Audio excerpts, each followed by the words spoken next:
everyone. This is the Crime Cafe, your podcasting source of great crime, suspense, and thriller writing. I'm your host, Debbi Mack. Before I bring on my guest, I'll just remind you that the Crime Cafe has 2 ebooks for sale, the 9-book box set and the short story anthology. You can find the buy links for both on my website, debbimack.com, under the Crime Cafe link. You can also get a free copy of either book if you become a Patreon supporter. You'll get that and much more if you support the podcast on Patreon, along with our eternal gratitude for doing so. But first, let me put in a good word for Blueberry Podcasting. I'm a Blueberry affiliate, but that's not the only reason I'm telling you this. I've been using Blueberry Podcasting as my hosting service for my podcast for years, and it's one of the best decisions I ever made. They give great customer service. You're in complete control of your own podcast. You can run it from your own website, and it just takes a lot of the work out of podcasting for me. I find for that reason that it's a company that I can get behind 100% and say, you should try this. Try Blueberry. It doesn't require a long-term contract, and it's just a great company, period. And it also has free technical support by email, video, and phone, so you can get a human being there. Isn't that nice? Hi, everyone. My guest today is a screenwriter, author, speaker, and forensic specialist. Along with her crime fiction, she's published a book on forensics called Forensic Speak: How to Write Realistic Crime Dramas. That's what we need, more realism. Yeah. She has also developed film and TV projects with Lifetime TV, Echo Lake, and many other producers. She's consulted on forensics with writers on shows like Bull, Hawaii Five-0, Leverage, and other shows. It's my pleasure to introduce my guest, Jennifer Dornbush. Hi, Jennifer. How are you doing? Hello, I'm very well. Oh, I'm a little sick, as you just mentioned, but I'm fine. Everything will be fine. Otherwise, you're fine. Everything will be just fine. It will all work out perfectly. Yes. It will all be just fine. In the scope of things, I am great. As my sister likes to say, what could possibly go wrong? Anyway, you do so many things, it's hard to know what to ask you about first. But tell us about your series, the one featuring Emily Hartford. What are your stories about? Yeah, thank you. Yeah, this is my Coroner Daughter Mystery Series. There are 2 books that are actually, published live and out there, and there are 3 more on the way. Just recently signed a 3-book deal with Blackstone Publishing, and so the next one will be coming early 2023. And basically they are about, they feature Dr. Emily Hartford, who's a young up and coming doctor in Chicago, and she's also the daughter of a coroner who left her home when she was a teenager due to tragic circumstances, which I will not reveal because the book, that's part of the big storyline in the book. And she's called back, but she suddenly called back to her hometown because her father's had a heart attack, and she's been estranged from him for 10 years. And so it's kind of about her returning back and sort of stepping into his shoes.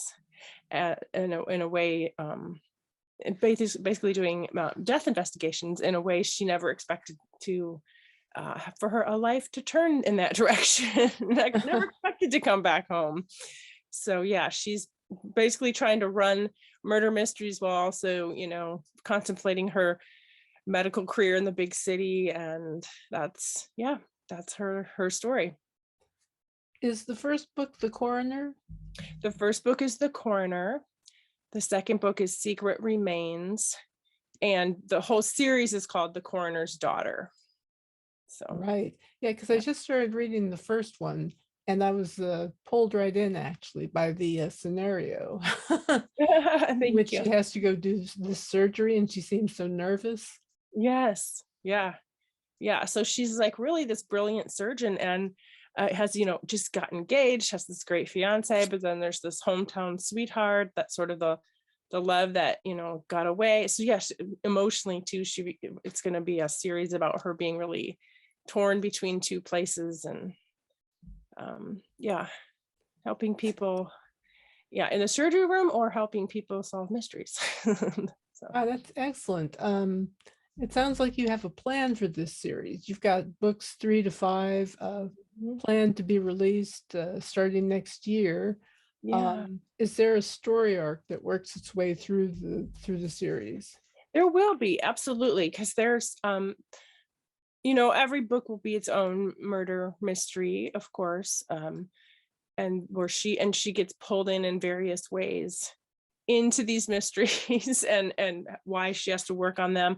But then there's also a really strong emotional, just kind of personal arc of her. It's a story about a woman, trying to find out who she is again, because when she left her family in her hometown at 16, 15, 16, she was one person, and she's has to find that person again, who is the real Emily, and where does she belong? Does she belong in Chicago?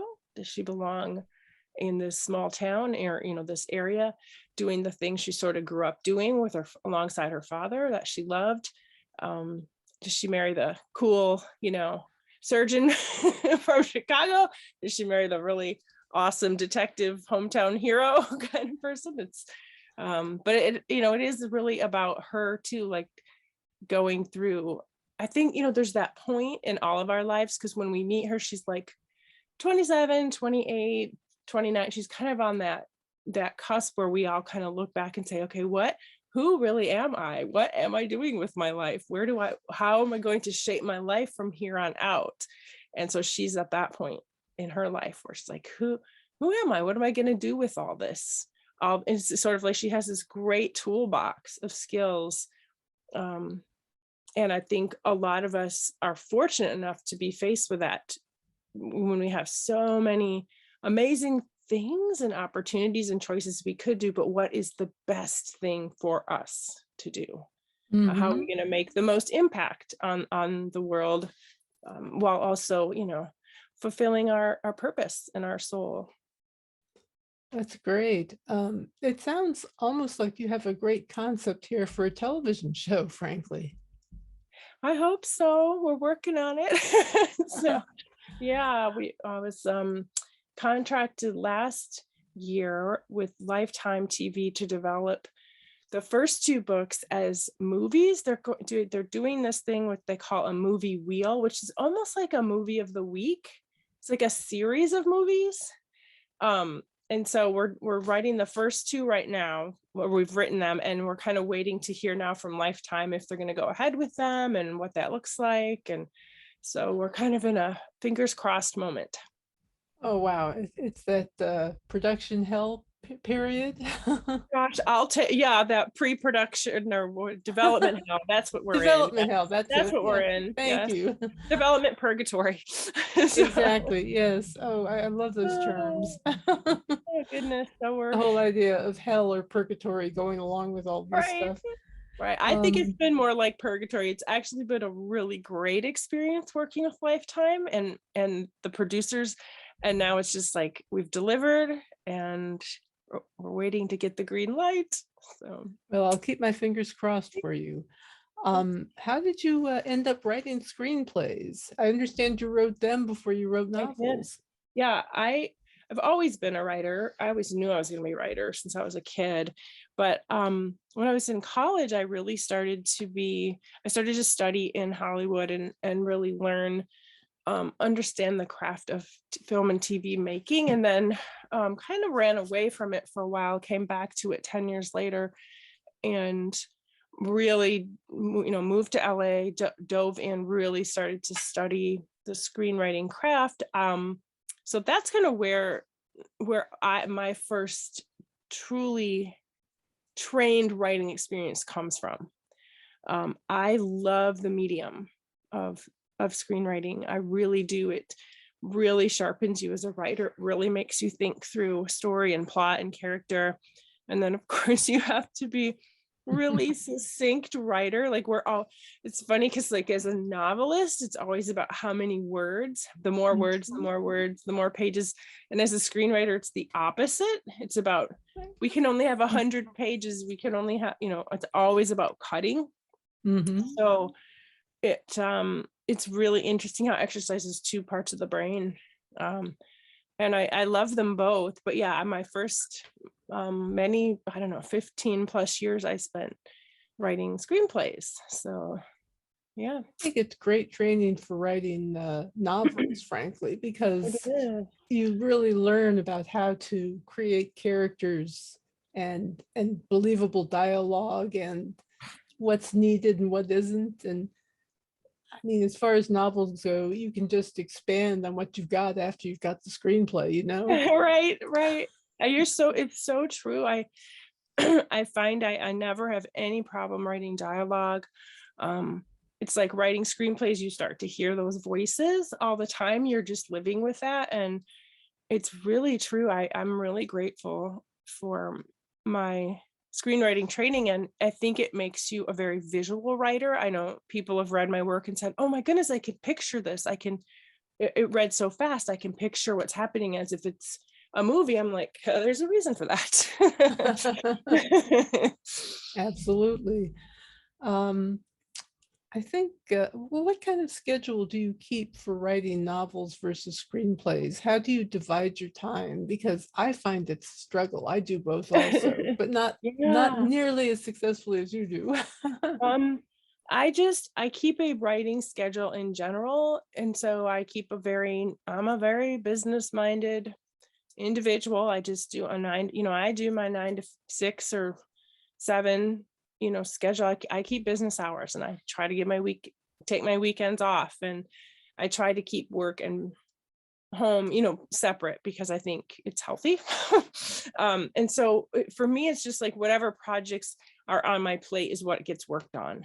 So, I'll look at what's due and when, and how long is it going to take me to get it done, and I'll break it into blocks of weeks. And okay, this week I need to work on this screenplay and this novel, or so it changes all the time, honestly, depending on who wants what.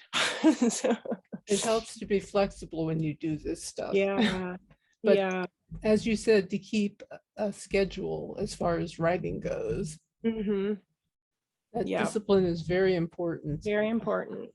I spent probably the first 5+ years of my writing life just figuring out the discipline part and becoming disciplined, because at that point, there's nobody really looking or asking for your work. You're just creating projects, and so that's the time. If you can do it then, when nobody's, when you've got no deadlines and it's all self-motivated, then you're set. Then That's it. Yeah, you really do have to be self-motivated at first, but if you can get noticed, then right. maybe, Right. it's very speculative though. Very. Oh yes. And one thing that I think discourages many authors from trying to write screenplays is the fact that the industries, while in a way connected, are very, very different. It's like you have to follow two industries at once. You do. It's kind of exhausting. It is. It really is. I was surprised at how different they were. I mean, I always knew they were different, but they are very different. I'm grateful for my literary agent, because she's the one who really helps me follow the book industry, whereas the Hollywood industry, the screenwriting, the entertainment industry, I really follow, because that's where I started, obviously. And so I think you really, in that industry, the Hollywood industry, you really have to be your own advocate, even more so than in publishing, because I rely on my agent for so much. And in the literary industry, like, you as an author, you can't just submit stuff, you can't just query. Really, a lot of times, if things do have to go through an agent. So I don't even have the opportunity to make those relationships until I actually sell something, and then I'm making a relationship through an editor and stuff. But with the Hollywood, it's complete opposite. It's you really need to be out there. Yeah, agents and managers have their place, they do, but at the end of the day, it's up to you to pound the pavement and make the relationships and It's knock on the absolutely door. true. It's so true. It's so true. Yeah, it is very much a business of relationships because it's a group project, essentially. Anything you do in screenwriting is going to be a group project. Exactly. So exactly. that's why it's so important to make those relationships, to It establish is. them so that people will trust who you are, where you come from, all that stuff. Yeah. Can they And work with you?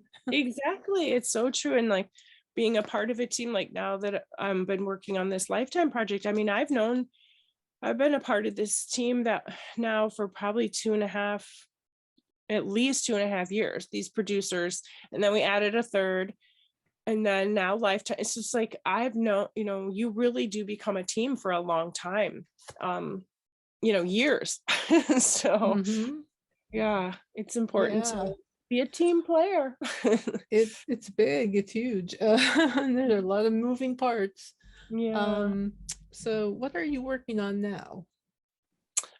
Working on the next book for the coroner's daughter, which I'm titling right now Last One Alive. We'll see if that sticks. But, and then we're still working, we're in the midst of all these Lifetime movies.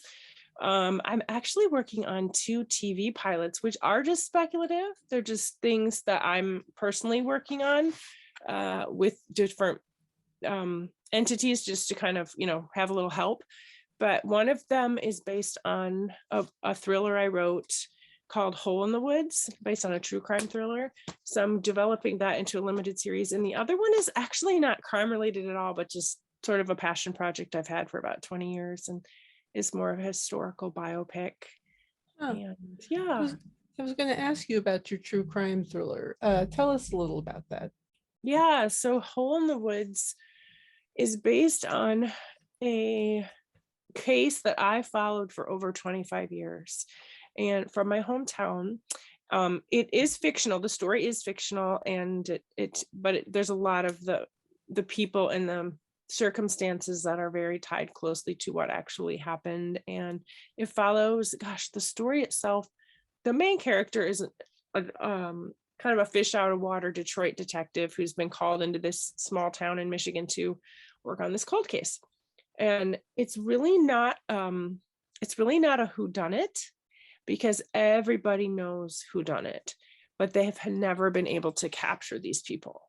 And so she comes in and she sort of has to unlayer or delayer, I don't know, peel back the layers of this town and its people to figure out how she's going to pin this murder on these 2 brothers.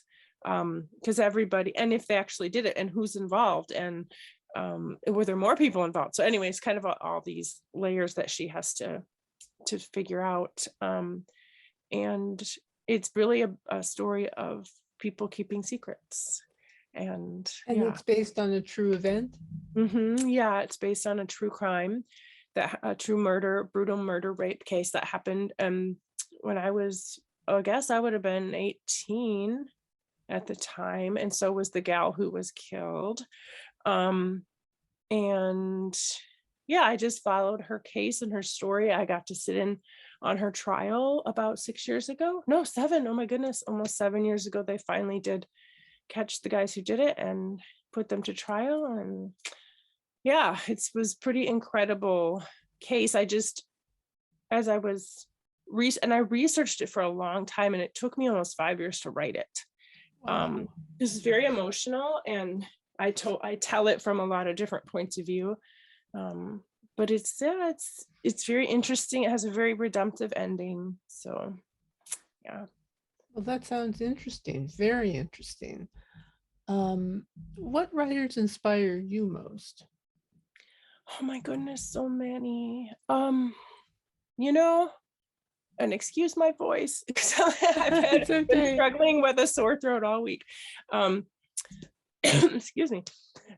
You're a trooper. Oh gosh, I just need a cough drop. That's what I need. I have been reading and listening to stories since I was a baby. My parents were so good about telling us stories, reading stories to us. But I mean, we were constantly going to the library. They would buy books for us. We had a book fund. So we'd be able to, like, once a month take money out of the book fund, and we could pick any book we wanted, to purchase. So I had, when people ask, like, oh, my favorite authors, there's just been so many throughout the years, I think, that have shaped me, from children's literature, through great classic. I love great classic literature. I love it. And I studied it. That was one of my majors in college, was classic literature. So gosh, I have so many, so very, very many. I do believe that people should read the great classics. I think it's so fundamental for us as storytellers. But I think I would have to say too, like, I was thinking about this question because I get it a lot, and thinking, like, there's one book in my life that I have read over and over and over since I was a kid. Like, and I read it almost every day. I read this book almost every day, parts of it. And I've read it in many different versions. And it never gets old. It has some of the most incredible stories and poetry in the world. And it's the Bible, the Holy Bible. And I have read that book since I was a kid. And I would say that's definitely the most influential book in my life, just because it's just pretty incredible. It's just a pretty incredible book. So It is. Yeah. And that. I've studied it. It's got, I mean, everything from science fiction to poetry to love stories to, I don't know. It's just amazing. Interesting. I never thought of the Bible as science fiction, but it would be interesting to read it with that in mind. Maybe I should say apocalyptic, like Revelations. Maybe that's maybe a better description. Yeah, apocalyptic. Very interesting. It's so descriptive. There's so many different styles of literature within the book. And so I think just from hearing it over the years, it's a very, I studied rhetoric with my master's in rhetoric, and rhetorically, there's so many different styles that as a writer, it's just become ingrained. I don't know, There's been times when I've struggled with it, or I'm like, I don't get what this means. I don't get what it's metaphorical. There's a lot of metaphor. There's parts that are just flat out like X-rated. I mean, it's very it's pornographic in part. I mean, it's just got everything. Everything. The story that has everything. Yeah. It's interesting. What advice would you give to anyone who's interested in writing for a living? I think knowing that it's I guess first of all, you have to know that it's a calling that you're called to. I think you have to know that it's a calling, that you're called to it, because it is a very entrepreneurial type of career. And like you said, you didn't use the word speculative, I think is the word you use. It's speculative, it's subjective.